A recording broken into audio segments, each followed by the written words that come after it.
Hello everyone, this is FIDE Master Viktor Neustruev, and today I would like to observe the sixth game between world champion Magnus Carlsen and the challenger Jan Nepomniachtchi. That was actually the longest game in the chess history of world championship matches. It consisted of 133 moves. Actually, to be precise, the previous game was 133 moves, this one was 136. Actually, the longest game I had, for example, is about 130 moves only. Okay, so looking forward, I can say that Magnus Carlsen won. However, even Jan Nepomniachtchi could have some winning chances here. It was Catalan, like I predicted. However, I predicted a different line. I didn't expect Magnus to fiancetta the other bishop. d4, knight f6, knight f3, d5. Last time Jan played e6 move. This time he played d5 immediately, which is fine. g3, e6, bishop g2. So they don't play c4. And if, for example, here they continue with c4, then Jan would take, and after queen c2 we would see the position that we saw in one of the previous games. However, this time he decided to play b3. There are not so many games in this position, however there are few of them. And of course Jan Nepomniachtchi reacted immediately with c5, which is definitely the best choice here. Black can allow themselves to open up the position. d takes c5, bishop takes c5, and c4. Oh, knight c6 looks good, but d takes c4 is the best move. What did Magnus prepare? He played queen c2. He wanted to play without a pawn, but with a compensation. Now, right now the b3 pawn is not hanging because of this pin. That's why Jan Nepomniachtchi plays queen e7, and this is actually a novelty. And of course this is the best move. Previously in one of the games that was played here, it was knight c6. So queen e7, knight bd2. Now the bishop is protected, so it's possible to take on b3, but after knight b3 and bishop d6, white has a compensation. They can, for example, relocate one of the knights to c4, the other one to d4, and pressure the b7 pawn together with the attack on the dark squared bishop of black. That's why here Jan Nepomniachtchi decided to let them take and played knight c6, which was a good decision. Now we came to the first critical position, and immediately after I after I noticed that knight c4 was played, I was watching the stream by Grandmaster Sergei Shipov. It's actually official FIDE stream in the Russian language, and immediately after I saw this move, I asked, okay, wait a sec, does b5 work? If b5 does work, then black solves all their problems. And yes, this is what Jan Nepomniachtchi played. The second thing that came to my mind was e5, which I'm sure Jan Nepomniachtchi had in mind. What didn't he like here, probably? Bishop b2, the pawn is the object of the attack. No, e5 actually solves the problem with the bad bishop on c8, but makes the e5 pawn the object of the attack. What happens then? Looks like black has to move the pawn forward. Then after this move, the pawn is attacked several times, and e3 is a critical mistake because of bishop f6 and queen h7 mate. So bishop f5 supporting the pawn. Then knight e3. Black has no other choice but to take on e3, or they can take on e3 later, but they should. The bishop on f5 is hanging, so it retreats, and now white can exchange and gain the pawn on e4. However, after rook f e8, it's not clear, because the knight can move, and white continues with rook f4, protecting it, f5, knight retreats, and after queen e3, I would say the position is unclear. It's very close to equality. What I didn't like here for black is that the bishop is trapped, and I don't know how to release it. Probably later with f6, bishop f7, but then f5 is a weakness. However, to be precise, here black also has some counterplay on e2. So, for example, taking the knight on c6 doesn't actually gain a pawn. And no, I would say in such a case the game would likely to end in a draw. Let's go back. Practically, Jan chose maybe the best option, b5. If it works, then this move is the best. Knight c5. No, yeah, if we take, then the rook is the object of the attack and we may blunder something. Knight b4, the queen has to move, so the queen occupied the square that the bishop should occupy. That's why now the bishop goes to g5. Bishop b7, all black problems are solved now. They no longer have any bad pieces. a3, chasing it, knight goes back, knight retreats, bishop retreats to b6. Bishop g5, that's fine, rook fd8, and this is where white decided to exchange immediately. Yeah, it's true, because it's difficult to find a good spot for the dark squared bishop of white in this position. If black wanted a draw, they would capture with the queen, and this in game would end in a draw. I'm almost sure. However, Jan is playing for a win. He captures with the pawn. Rook ac1, knight d4, they exchange. Black activated the bishop, but of course they have to exchange this bishop on g2. Queen b7.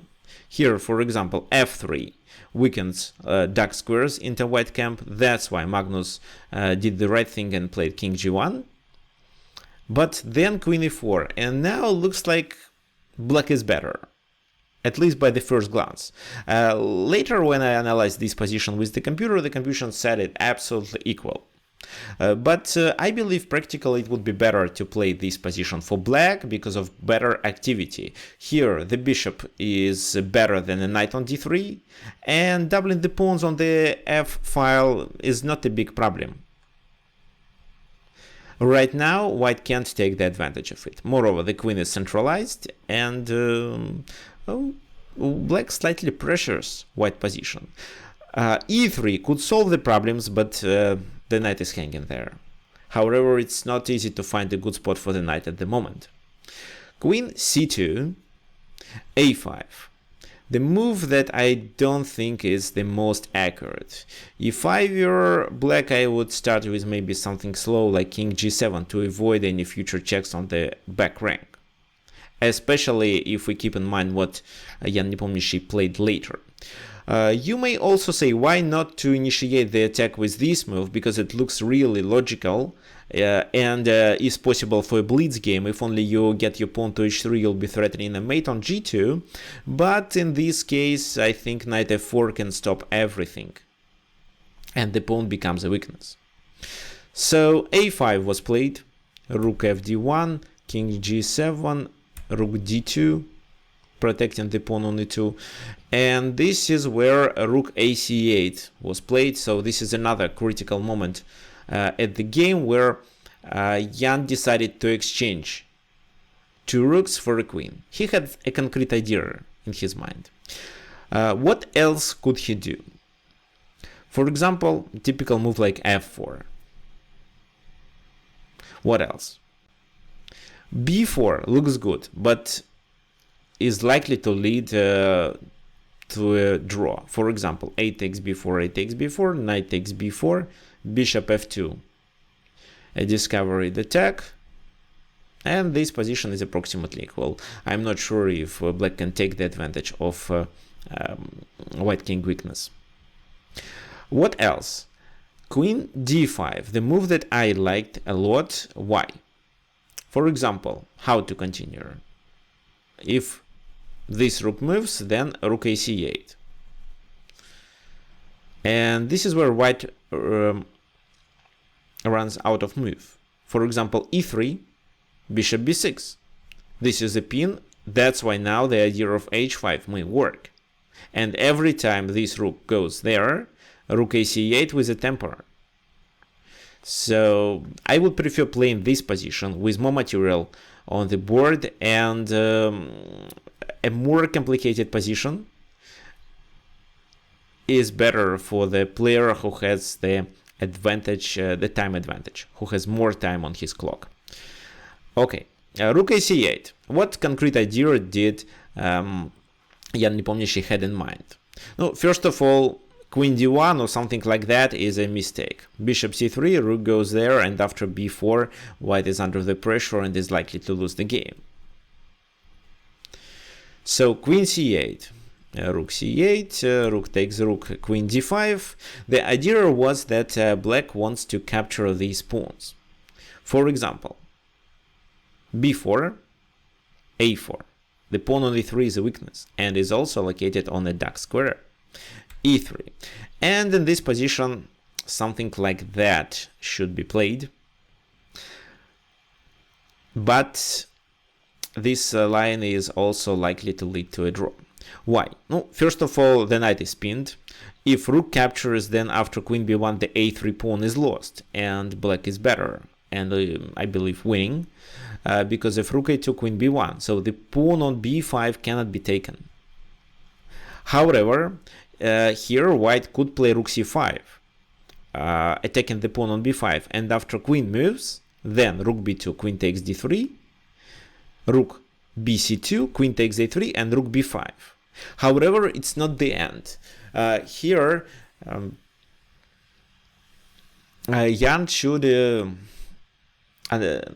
evaluate or calculate if he could promote the pawn or not. For example, if they try to promote the pawn immediately, queen a1, king g2, queen b1, rook c4, then, no, what's the idea? The idea of white is to play this, that, and then double the rooks, capture that pawn, and two rooks versus queen on one side of the board will be, of course, in white favor. For example, two rooks can attack a pawn on f7 and capture it, and if black captures this rook on f7 with the queen, they are likely to end without a pawn in the pawn endgame, which is completely winning for white. But what if a3? If a3, rook a5, but a2, and this is where white finds a counterplay that saves their position and offers a draw. It's a check on g4. For example, if king goes to h6, is just a repetition here and there. If the king goes to f8, then you deliver a check here. And again, you do a repetition. For example, king goes f8, you repeat the position. But if king goes to d6, you can deliver one more check. So here, king a5 is a critical mistake. After rook a5, the game is over. It's a checkmate. That's why the king has to go there. And this is where I can play b5 with a temper, move the rook to a4. So white will be two times attacking the a pawn, and they are likely to win. This position will be in white favor, and actually will be winning for white because of these weaknesses being not covered with the king. After white captures the pawn on a2, these two pawns are hanging.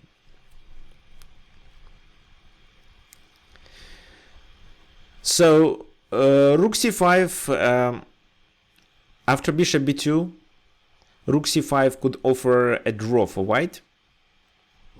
That's why Jan Nepomniachtchi didn't play it. He was playing for a win, and he decided to play bishop e5. h4, h5, which I believe is an accuracy. No, bishop b2 and just the same line could work better. For example, rook c5, queen d6, rook b2, queen d3, rook bc2, queen a3, rook b5, queen a1, king g2, queen b1, and the rook goes there. Why not rook c4? Because this time there is no, after rook g4 and king h6, there is no check on h4. So that's why this time it's rook goes there. And for example, after a3, just rook a7 and rook a5 is enough to stop the pawn. Let's go back. Instead, Jan Nepomniachtchi played h5, king h2, and this is where queen b3 was better. Bishop b2 was played by, no, I can show you. Queen b3, for example, if then knight takes e5, f takes e5, rook d7, queen a3, rook c7, king g6, rook takes f7, queen b2, with the intention to promote. White has to make a draw. They, of course, try to create a mating net, and if black immediately plays a3, they get into this mating trap. For example, g4, threatening to deliver a check on g7 first, and then checkmate with the pawn g5. If h takes g4, king comes to g3, king takes, then h5. The game is over. However, instead of playing a3, black has this option, queen e2, with the idea of taking here or here. And it's not going to work. For example, rook g7, king h6, and the best thing they can do is just to repeat the position and claim a draw. So queen b3 was better, but bishop b2 was played by Jan Nepomniachtchi. Magnus Carlsen played rook c5, which is a good move, queen d6, and this is where he immediately reacted with rook d1. Why did he play such a move? Because he was in a time trouble already. What could he do instead? Okay, this is the option that Magnus missed, and he told about it when he gave a press conference. He just didn't notice this option, but the option was to play rook c to c2. The bishop on a3 doesn't have many squares to move, and actually the idea of this move is that the bishop gets out and is locked on the queen side for a while, and white can start their king side attack. For example, knight f4, then what? No, queen moves to f8 or b4, doesn't really matter. Let's say queen b4, rook d7, no, queen b3, rook c7, and they have to play e5 to protect on f7. Now knight h5, king g6, and in this position white can allow themselves even to sacrifice this knight on h5. For example, rook c6, king h5, rook f6, creating a mating net, queen b1, trying to save. No, because if now king h3, it's just queen h1 mate. But rook d8, threatening with another mate. If queen h7, then still queen h3, king h3, and threatening with g4. No, for example, this move, but check, queen takes, and g4. So he missed this combination and didn't notice that white could obtain a strong initiative in case of rook c to c2, and immediately played rook d1. Now he was in a time trouble. That's the reason. Bishop takes a3, rook b5, and in this position, when Magnus calculated this line, he told that he didn't notice queen d7. This is what he exactly blundered. Rook c5,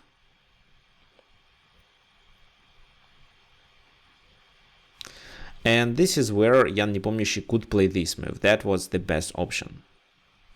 What could happen then? Rook c1, bishop retreats, knight f4, and Jan could sacrifice the pawn on h5 actually, because he had a distant passed pawn on the a file. Rook b1, queen c6, rook bc1, queen comes to f3, rook d2, bishop b4, then somehow like that. And this is where black could get real chances to succeed. However, what happened instead? Instead, it was e5. Rook c2, a kind of a mistake. And this is where bishop b4 was even better than in the previous case. Why? No, then rook cc1, bishop a3, rook a1, queen comes to g4, so the bishop is not hanging. Rook d2, and after bishop e7, the pawn is still alive. Black definitely has the advantage and plays for a win. Again, here I believe Jan Nepomniachtchi was playing on time. That's why he decided not to apply this exchange operation, but played queen d5, threatening with queen b3. However, Magnus didn't get into this trap. He played rook d2, queen b3, rook a2.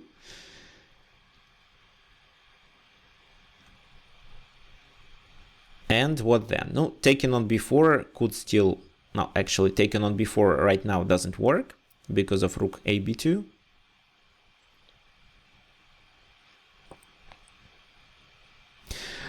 But instead, f5 should be played.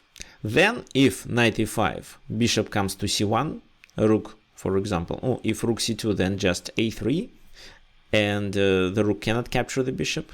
So that's why rook e2, but still a3, and no, the position is unclear. If knight c5, queen takes b4, knight takes a4, and no, here probably queen b3 could be better, but it doesn't actually change much. If queen a4, rook d3, the bishop is lost, and as I mentioned previously, two rooks versus queen on one side is in white favor, especially with a few pawns being weaknesses. After knight a4, queen b3 was practically better because that could allow to keep the dark squared bishop on the board, and this is where black could have more drawing chances. f5 wasn't played, instead e4, knight c5, queen takes b4, and another mistake by Magnus Carlsen. That was move number 14. He had only seconds on his clock with no increment. He just took on e4. Instead, he could play this move. For example, f5, protecting the pawn, but knight a4. The pawn on a4 is more important. After rook c3, he would play for a win. But he took on e4, queen b3, rook ac2, bishop f8, knight c5, queen b5. So the game is very close to a draw. However, both players are playing for a win. a3, knight f4, queen a5. So you see, two rooks can successfully fight against the pawn on the a file if they are located on the same rank. Rook a2, bishop b4, rook d3, and this is where finally Magnus Carlsen comes up with a plan. He plays knight e2 and wants to capture the pawn on a3, but it actually doesn't work. For example, I'll show you here.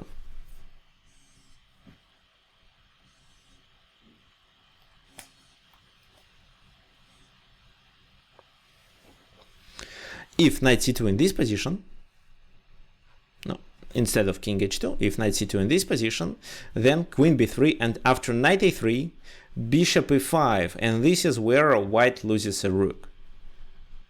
King g2, bishop a1, for example, not the exchange but the rook. After queen b2, they have to give up either a rook or a knight. So that's why after king h2, that's why this idea with knight c2 didn't work. So king h2 was played, queen e4.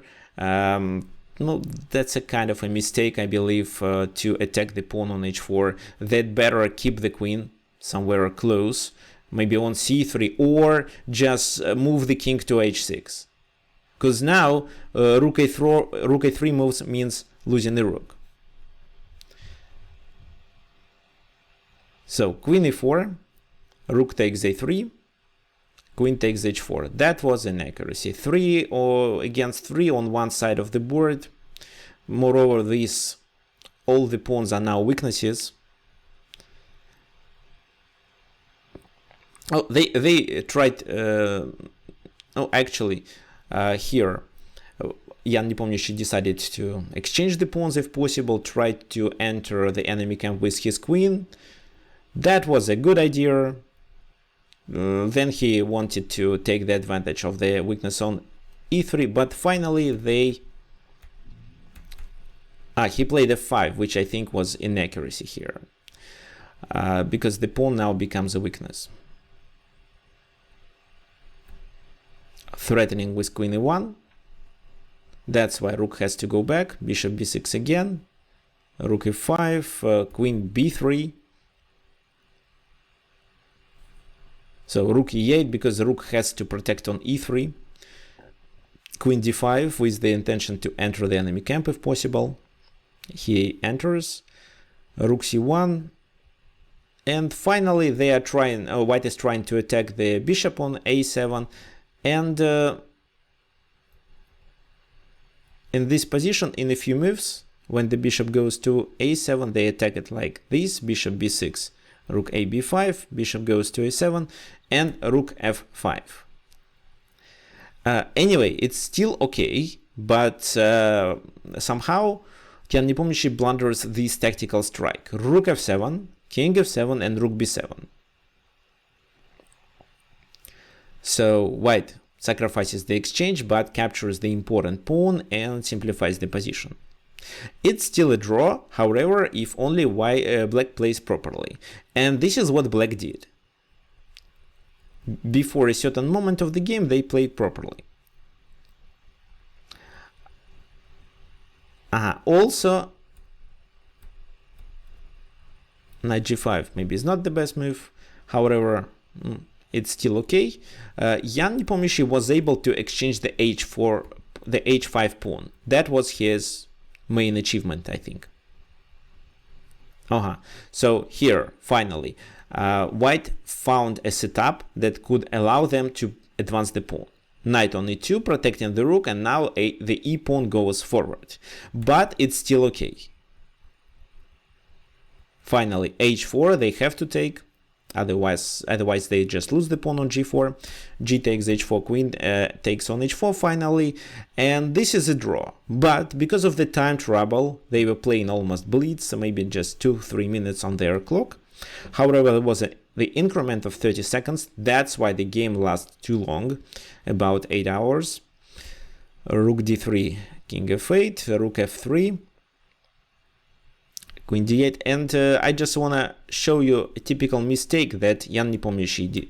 So queen d1, that was correct. What you should do here when you play with black pieces against such a solid position and your opponent tries to advance the pawn, you should meet these pawns with the king, but attack the enemy king with your queen from behind, from the first rank. I'll show you. So e5, he advanced, queen a2 is good, king h3, and queen e6 here was a critical mistake. Oh, of course, to pin is a good idea usually, but not in this position. Queen b1, this is the move that could offer a draw. Because after this move, white can't get any progress. For example, what? King g4, queen g1, e6, check, king h4, still queen g1. So the king has to stay, and if the king stays near the knight, then you can always get a check. That would offer a draw. Rook f6, for example, queen d1, king h4, same, queen e1. So the queen should be located on the first or second rank and keep checking and keep attacking these pawns and the knight from behind. This is what Yan Nepomniachtchi didn't realize. Maybe he would find it if he wasn't in a time trouble. He played queen e6 and then king h4. Then Magnus played like a robot. Okay, queen h6, knight h5, queen h7, e6. So the rook is not hanging because of the fork on g7. Queen g6, rook goes to f7. And here the last chance to simplify was to take on e6, but it didn't work for black.